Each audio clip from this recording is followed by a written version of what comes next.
wabarakatuh. Puji syukur kita panjatkan kehadirat Allah Subhanahu wa taala karena berkat rahmat dan hidayahnya lah sehingga kita dapat berkumpul, diberi kesehatan, kenikmatan berkumpul di tempat ini dalam keadaan sehat walafiat. Tak lupa pula salam dan salawat selalu tercurahkan kepada junjungan kita Nabi Muhammad SAW. Baik, saya mau ucapkan pepatah tak kenal maka tak sayang, tapi saya kenal semua maki di sini penggersanya. Ya, jadi langsung saja. Yang pertama saya memperkenalkan narasumber kita yang hebat-hebat ini dan tentunya yang gagah-gagah ya. Yang pertama Bapak Ketua DPRD Kota Makassar, Bapak Supratman. Terima kasih. Ya, terima kasih telah mengundang kita semua untuk hadir dan bersilaturahmi di tempat ini. Bisa juga mungkin dijadikan halal bihalal Pak ya, karena setelah Lebaran bulan lalu. Dan selanjutnya saya perkenalkan pemateri kita yang kedua, Bapak Muhammad Subur, Dirlanca SSTP, Kepala Bidang Rehabilitasi Sosial di Dinas Sosial Kota Makassar. Dan narasumber ketiga kita, Bapak Muhammad Ihsan Asyari Exos MSI. Pasti dikenal ini. Ya. Baik, langsung saja kita mulai acara pada hari ini tentang pengawasan penyelenggaraan pemerintah daerah tahun anggaran 2026 angkatan pertama bersama Dinas Sosial. Dan selanjutnya kita mendengarkan kata sambutan dari Ketua DPRD Kota Makassar yang sekaligus membuka acara pada hari ini. Kepada Bapak Supratman kami persilahkan dengan hormat. Tapi sambutan saya kalau ini lah. Betul. Baik, bismillahirrahmanirrahim. Assalamualaikum warahmatullahi wabarakatuh. Waalaikumsalam. Selamat pagi, salam sejahtera untuk kita semua. Yang saya hormati para pemateri kita. Yang pertama ada saudara saya, Kakak Suhur. Beliau pernah menjadi kapal protokol, kemudian sekarang bergeser di terkait dinas sosial terkait dengan bidang transtip ya, rehabilitasi sosial. Kemudian yang saya hormati Pak Ihsan, mungkin kita sudah kenal semua, ya yang mau kenal kita tidak diperpanjang, kan mau PJLP atau apalagi ada PJLP ya, gitu. Ya agak awal-awal. Ya, termasuk merah bisa jadi kalau yang yang baru paru dikasih jadi palu lincah.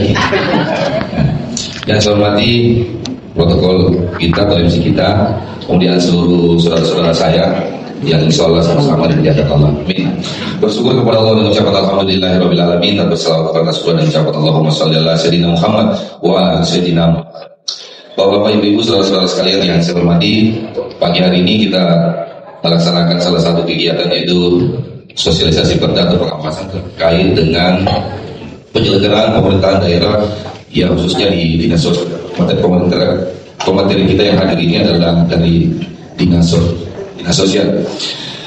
Ada beberapa memang sinergitas antara DPRD dengan pemerintah memang sangat kuat, apalagi tupoksi kita sebagai anggota dewan, yaitu salah satu adalah fungsi pengawasan. Memang di kota-kota besar seperti Kota Makassar ini terkait dengan pengawasan di dinas sosial paling terkhusus buat bidangnya Kakak Subur memang sangat menarik, karena kalau tidak punya power besar atau sedikit punya nyali, maka akan menjadi semeraut ini pemerintahan Kota Makassar, apalagi terkait dengan penertiban anak jalanan dan gebek-gebek yang ada di, apalagi yang baru-baru yang kita lihat terkait dengan yang pakai itu pilus-pilus badannya, yang manusia silver. Ini kan andaikan seperti di Bandung yang menjadi ajang hanya untuk orang foto-foto dan lain-lain sebagainya, ini tidak ada masalah dan tempatnya memang diatur oleh pemerintah kota atau pemerintah daerah, bahwa ada tempat-tempat tertentu yang memang diperbolehkan kalau misalnya area-area itu menjadi area wisata. Tetapi kalau di Kota Makassar ini pertama sangat mengganggu terkait dengan lalu lintas kita, kemudian meresahkan beberapa masyarakat karena bukan lagi menjadi anak jalanan yang meminta apa ada ala kadarnya untuk memberikan beberapa jumlah uang. Bahkan kalau tidak diberikan biasanya mobilnya dicoret. Itu yang paling terjadi, Pak Sur. Yang kedua, tapi bukan tugasnya dinas sosial kalau misalnya yang yang orang Makassar bilang permalimbang atau yang mengatur di perapatan ya. Pauga lah, Pauga ya, kamu Pauga. Nah ini menjadi perhatian terkait dengan hal seperti itu di pemerintah Kota Makassar. Tetapi bukan hanya sekedar perhatian besar pemerintah kota dan DPRD Kota Makassar dalam sinergitasnya dalam misi pengawasan. Kenapa? Karena memang susah juga ini bukan hanya sekedar persoalan DP dan lain-lain sebagainya, Pauga dan lain sebagainya yang harus diawasi oleh pemerintah kota dan DPRD. Termasuk dalam proses kegiatan-kegiatan di beberapa dinas ini sangat penting untuk menjaga stabilitas pemerintahan kita di Kota Makassar. Apalagi terkait dengan efisiensi kita, ini sangat sebenarnya, walaupun Makassar ini dianggap bahwa keuangan kita cukup sehat, ya ada dua kota besar di Sulawesi Selatan ini yang dianggap cukup sehat terkait dengan keuangannya, walaupun kita mengalami penurunan dahu kurang lebih 500 miliar, tetapi kita masih punya angka PAD. Yang terakhir terkait dengan P3K, paruh waktu, dan PJLP. PJLP tidak lagi difungsikan atau diberdayakan untuk masuk di pemerintah Kota Makassar. Karena ada instruksi Mendagri, PJLP itu hanya bisa dilaksanakan tenaga teknis untuk tetap yang ada adik-adik kita yang dulunya mungkin bekerja tetapi langsung diputuskan. Itulah kita usulkan total, walaupun sebenarnya yang kelima ini terkait dengan tupoksinya kalau di Makassar tidak dilaksanakan. Ya. Kenapa? Karena Bapak Wali Kota hanya begini. Instruksi Mendagri dan Menteri Keuangan tidak boleh belanja pegawai di atas 30%. Sedangkan di Makassar ini belanja pegawai kita sudah melebihi daripada 30% kuotanya, yaitu 30,09, anggaplah 3,1%. Jadi ada 1% atau sampai 2% yang harus dihilangkan. Saya diskusi dengan Bapak Wali Kota, Pak, kalaupun misalnya harus ada pengurangan, maka jangan dilakukan, Pak, karena ini tidak menjadi kewajiban selama belanja pegawai kita tidak di atas 30%. Sehingga saya memberikan saran kepada Bapak Wali Kota dalam rapat bersama BKD dan Keuangan.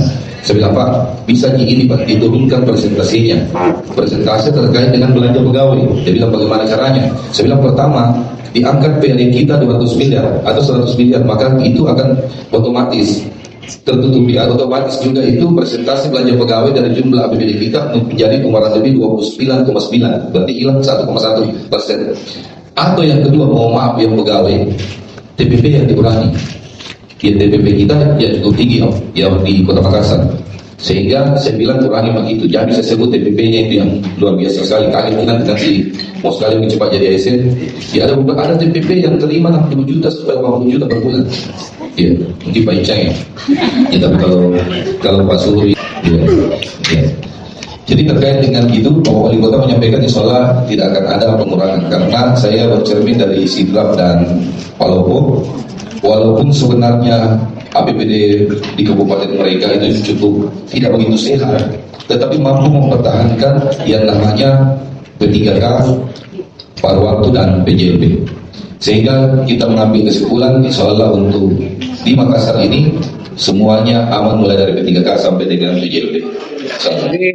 Jadi yang pasti kita syukuri di Kota Makassar, karena Pak Icang mengelola komen dalam tersebut ketika ada lagi perintah dari BKD kurangi dirumahkan ini. Nah itu yang jadi persoalannya. Jadi terkait dengan fungsi pengawasan kita, itu adalah salah satu yang kita beberapa awasi terkait dengan hal seperti itu. Kemudian yang terakhir terkait dengan pengawasan di dinas pendidikan. Dinas pendidikan ini cukup signifikan beberapa, tapi mungkin nanti di pembahasan lainnya yang kita akan bahas. Tentu kali ini mungkin kita spesial khusus membahas terkait dengan dinas sosial. Mungkin ini yang saya bisa sampaikan kepada kita semua. Lebih dan kurangnya mohon dimaafkan karena waktu itu memang tidak boleh berdiri begini. Jadi maksudnya itu sudah berhenti dipakai kewajiban. Cukup ingin tahu bila tidak jadi yang keluar kan seperti itu. Kalau tidak jadi pengurangan. Nanti kan ada pengurangan ini orang pertama kurangnya. Ya, mungkin itu yang saya bisa sampaikan kepada kita. Lebih dan kurangnya mohon dimaafkan. Wassalamualaikum warahmatullahi wabarakatuh. Waalaikumsalam warahmatullahi wabarakatuh.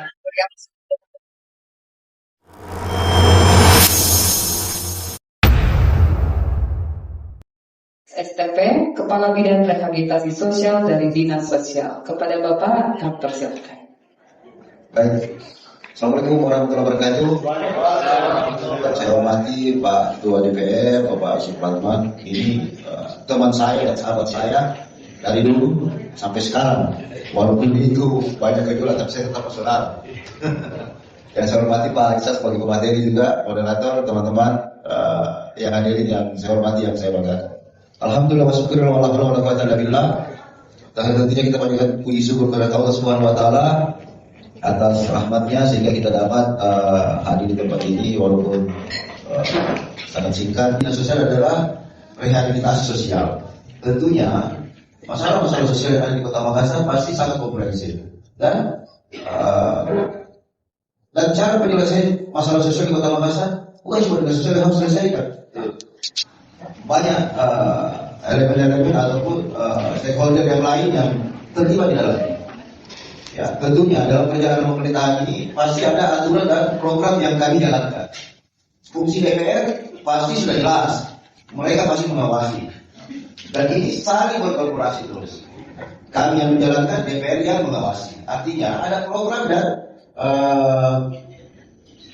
ataupun aturan yang kami jalankan. Selama ini mengenai anak jalanan, ini sudah lama sebenarnya. Dan saya kalau baca-baca ini Perda butuh direvisi sedikit. Karena kita harus juga mengikuti perkembangan zaman.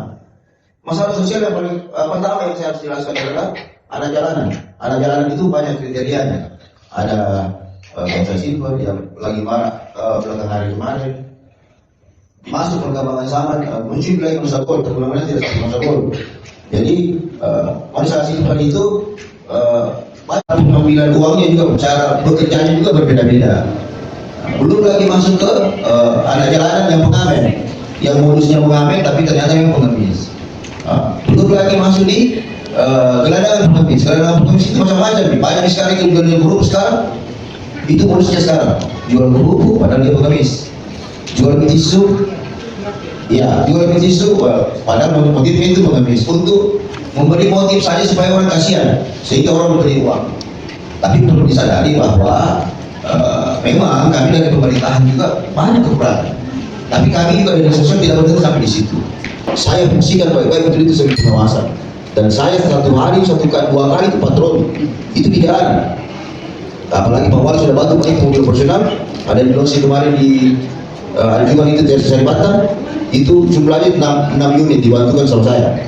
Itu mereka yang ada dalam itu di situ melaksanakan pengawasan atau patroli di jalan. Yang mana dianggap 9 titik di Kota Makassar itu rawan di mana jalan? Rawan mana jalan? Paling pertama itu titik pertama itu di Simpang 5 di Bandar Flower. Keempat itu di Adiaksa Pengayoman, terus di Petarani, masuk ke Dananan Ratu lagi, banyak titik. Memang perbatasan Kota Makassar juga. Jadi Bapak Ibu sekalian yang perlu turun ke jalan.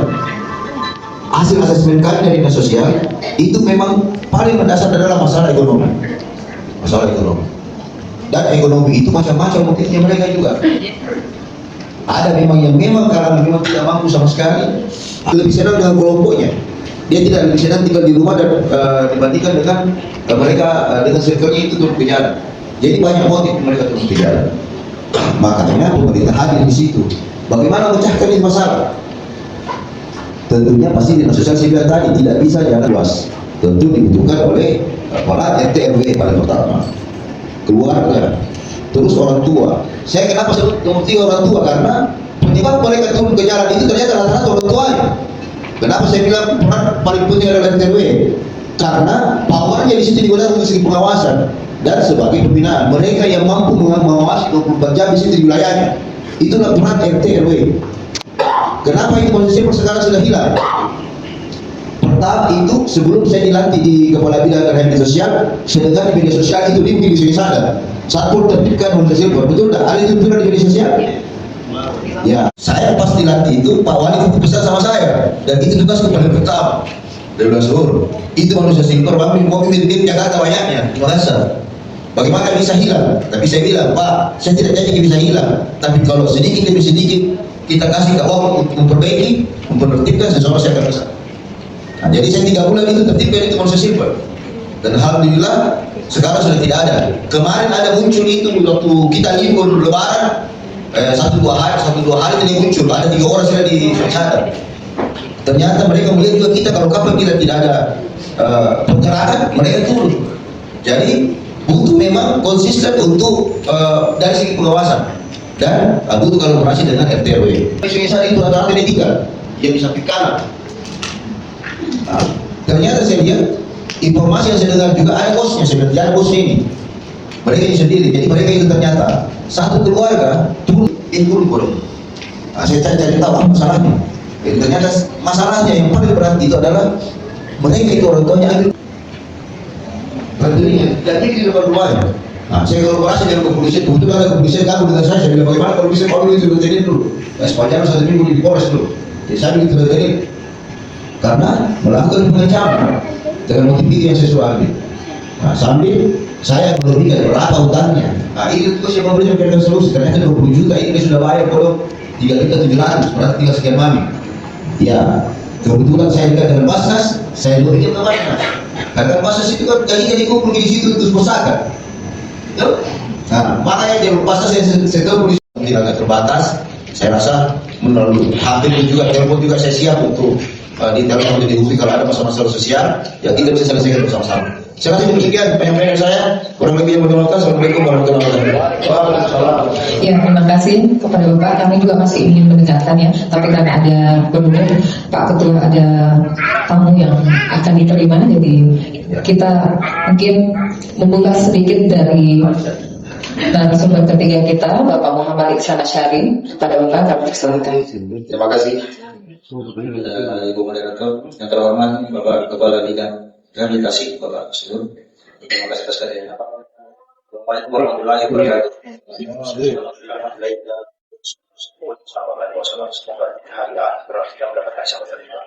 Yang terhormat Bapak Ketua DPRD, terima kasih atas kesempatannya difasilitasi pada pertemuan pada sore hari siang ini. Saya kira penjelasan dari Bapak Kepala Bidang cukup representatif, saya kira mempresentasikan bagaimana masalah-masalah sosial kita alami di Kota Makassar ini. Dan yang menekankan, saya cuma menekankan bahwa memang satu hal bahwa perlunya memang pengawasan internal masyarakat, penguatan sosial kontrol, penguatan dari Bapak Ibu. Saya tahu bahwa satu dua orang Bapak dari sini adalah orang-orang yang cukup dikenal di masyarakat lingkungan supaya menjadikan perhatian untuk awasi ada itu jaga yang atas. Ingat gitu selalu ada. Satu saya kerja pun untuk keberhasilan juga dan sosial adalah tidak ada itu batu-batu. Karena alasannya orang dari Jawa, dia naik kapal, pakai kapal, ada itu. Jadi memang yang bisa adalah jangan kita cuma mengandalkan dinas sosial dan satpol pp, kita jangan. Yang pertama adalah pengawasan masyarakat. Nah, kita dari sini dimohon oleh Pak RW, nah, tolong diawasi warganya Pak. Wassalamualaikum warahmatullahi wabarakatuh. Baik, terima kasih kepada para pemateri hari ini. Alhamdulillah selesai sudah acara kita hari ini dengan, dan saya tutup dengan pantun ya, siang-siang pergi ke kota, jangan lupa bagi Al-Quran bagi kita semua. Wassalamualaikum warahmatullahi wabarakatuh. Selanjutnya kita foto, sesi foto Pak ya.